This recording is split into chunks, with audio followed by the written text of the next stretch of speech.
मोदी जी शुरुआत से ही कांग्रेस मुक्त भारत का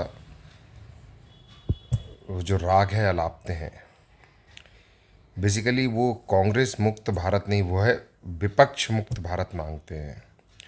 और विपक्ष मुक्त भारत मतलब एक ऐसा लोकतंत्र जहाँ तानाशाही हो, एक पार्टी का राज हो, लोकतंत्र नाम की चीज़ ही ना हो।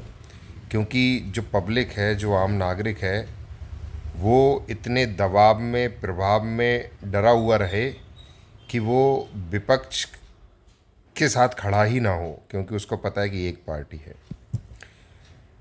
और जिस तरह से वर्तमान में जो आगामी समय की हिंट दी जा रही है, उदाहरण के तौर पे अरुणाचल प्रदेश में जो अभी हाल ही में लोकसभा चुनाव हुए, उसके साथ विधानसभा चुनाव भी हुए और 10 सीटों पर निर्विरोध भारतीय जनता पार्टी के एमएलए बने। 10 सीटों पर अरुणाचल प्रदेश में। उसी तरह सूरत में आपने देखा किस तरह से कांग्रेस प्रत्याशी को भारतीय जनता पार्टी दबाव में लाके अपने साथ जोड़ लेती है और फर्जी नॉमिनेशन फाइल करवा करके फिर उसको रद्द करवा देती है। और भारतीय जनता पार्टी के जो प्रत्याशी हैं, सूरत लोकसभा चुनाव में निर्विरोध सांसद बन जाते हैं। हम बात करें अपने खजुराहो की, तो खजुराहो में भी जो इंडिया गठबंधन है, जिसके माध्यम से समाजवादी पार्टी के कैंडिडेट चुनाव लड़ रहे थे, उनके नामांकन को भी रद्द कर दिया जाता है और लगभग बीडी शर्मा को निर्विरोध वहाँ का सांसद तय हो गया है।